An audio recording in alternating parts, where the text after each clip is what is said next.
There's never a good time to face Real Madrid, but it does not get better than this. And we've got experience in facing Real Madrid. This is the 15th time we've faced Real Madrid in the Champions League. 15 times. When you saw the draw, you were like, Real Madrid,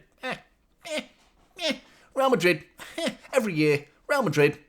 Every year we face Real Madrid, we're used to it. We're very much used to it. I'm hoping that bodes well because, albeit they're in terrible form right now, terrible form, Xabi Alonso is under massive, massive pressure at that football club. It's not going well at Real Madrid right now. They're just Real Madrid. They have that ability to just switch it on, turn it on, Champions League night, bang, big victory. Big statement win in the Champions League for Real Madrid. So that X factor that they have in the Champions League will always be at play. It'll always be at play, but there is no better time to face them right now. Have a look at their form right now. Look at this. Celta Vigo. They went down to 9 men, in fairness to Real Madrid, but both of those red cards came after Celta Vigo went 1-0 up. Please, do yourselves a favour. If you want a bit more confidence going into this game, go and watch the highlights of Celta Vigo Real Madrid. Because Real Madrid were all over the place. All over the place. The space in behind their defence. Now, I don't think they're going to be quite as generous to Manchester City when we turn up to town with Erling Haaland, hoping there is that amount of space, because it'll be mouth-watering amount of space. He'll be like, the amount of space that Real Madrid could give Erling Haaland is just going to be, yes, please, thank you very much. I'll take it very much, but it's the overall performance, it's the overall attitudes of some of these players, because they switch it on when they want, these Real Madrid players. They went 1-0 down and then they start to play. They were stinking out the gaff before that, though. They were poor, so poor. And I mean, there's a good win in there against Atletico Club, 3-0. That's the most convincing result in all of these you can see. Elche and Vallecano, such poor results. Such poor results. You can't be drawing to them in a title race. I mean, even before the Vallecano game, they lost to Liverpool as well. So the graphic wasn't big enough to include how bad this form actually has been for Real Madrid. And we know how Liverpool have been playing. They turned them over. Real Madrid, they look very much second best to Liverpool. And we know how Liverpool have been looking this season in the Premier League, because they've been piss poor. But Real Madrid, they just couldn't handle Liverpool. And I mean, Courtois is the key factor in that game because he keeps them in it for the majority of the game. And Courtois could well be the factor in this game because you know what a goalkeeper he is. You know, he can make the game look more even on paper at the end of the game, but in reality, you can pepper them with shots and he can save so many top bin saves, man. He's such a good goalkeeper. Even the win, Olympiacos, 4-3. That was 4-3 to Real Madrid. Mbappe scored 4. Mbappe's actually got our number, in fairness to him. He scored 7 goals against Manchester City in the Champions League. Very good performer. Very good performer against Manchester City in particular. But I mean, I'm going on about the 4-3. You could say the same about us, in fairness, because I mean, 5-4 Fulham, 3-2 Leeds. Just moments before we have a very, very, very convincing 3-0 win against Sunderland. That was a key result going into this game because it's changed the narrative. If that finished 3-2 or 4-3 or something stupid, this game would be just chaos. And I still think this game is going to be absolutely chaos between Real Madrid and Manchester City. Two teams that have got, excluding the Sunderland performance where you're solid, you keep a clean sheet, if you remove that and go back to the Fulham game and the Leeds game and then can take into consideration how Real Madrid have been defending recently, this is going to be an absolute barnstorming game that will never be forgotten in the Champions League. This is going to be a huge goal-scoring goal fest. This is going to be an unbelievable game. Can't wait for it. Make sure you tune in for the watch long as well. Wednesday night. Going a little bit early with my preview with this one, because I'm excited. Just a bit excited.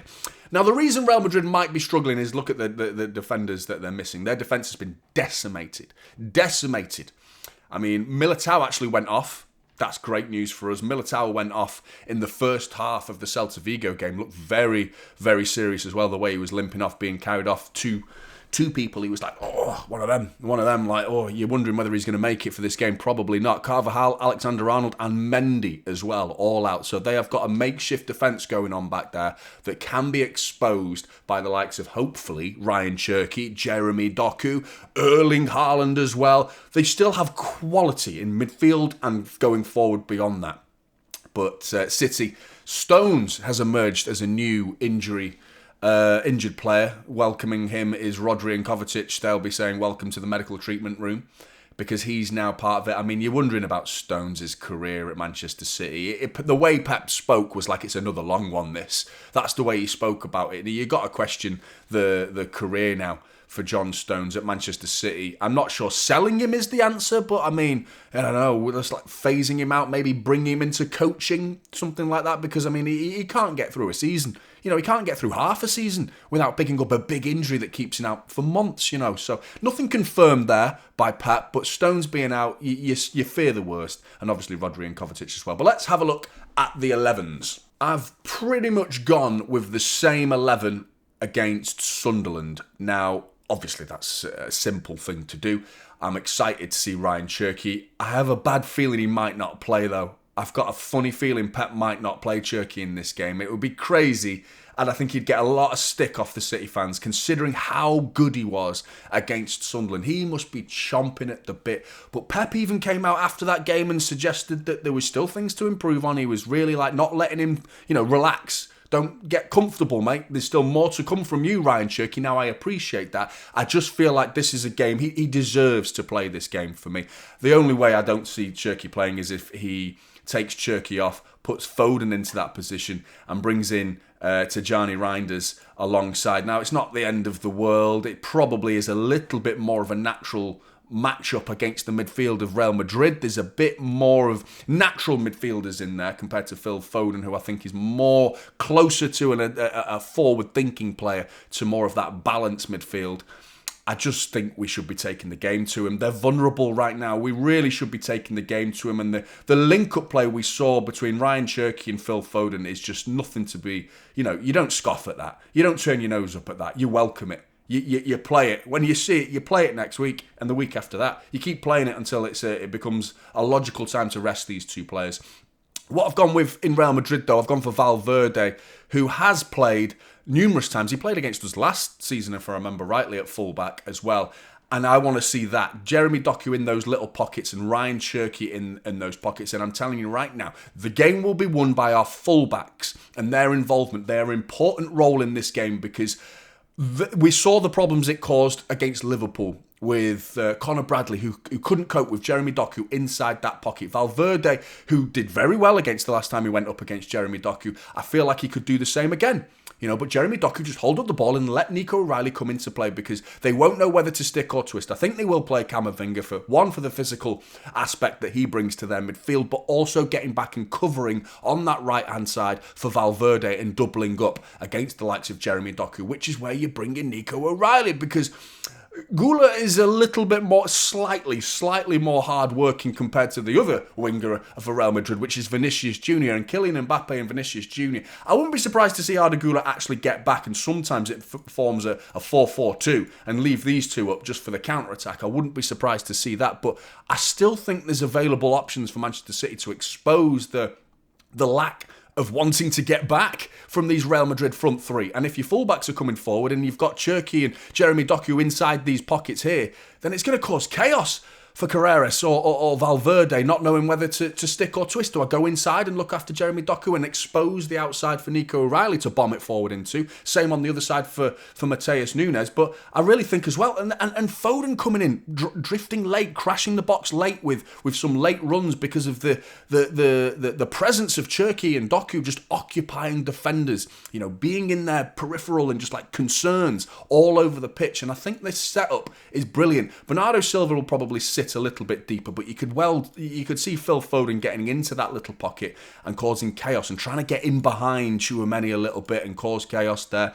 And of course, Rudiger's in that pitch right now as well. He's a nightmare player we've gone up against. I'll never forget that stupid run that he did when he scored that penalty at the Etihad. I'll never forget that. Not quite the same player as he used to be, though, for me, Rudiger. I think he can be got at Erling Haaland versus Rudiger. I am looking forward to that battle. But I still think this City's team have got enough to go there and beat them. I don't think I've gone to the Bernabeu quite as confident as I am right now. Even the treble season. And it's not so much how good we are. I just feel like they are more vulnerable than they've been for quite some time, Real Madrid. So I really do believe 4 points behind Barcelona.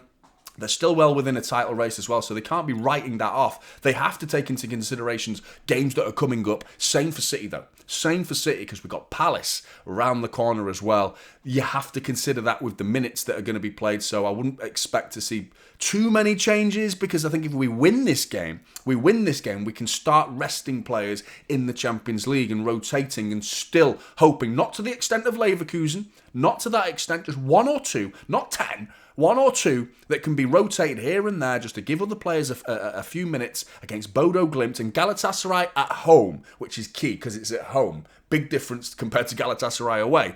Big difference, that is. Still, what a game. What a game this promises to be. I really think there's going to be a lot of goals in this one. I'm going to go... I don't know. I don't know what I'm going to do. Let's go 4-2 City. I'm going to go 4-2 City. That's mental. What a game. I'm looking forward to it. Are you? Let me know your comments below. Let me know your predictions. Let me know your starting 11 predictions as well as the scoreline. What are you expecting from this game? Make sure you're tuning in for the watch long. Take care, and I'll see you in the next one. This is typical City now.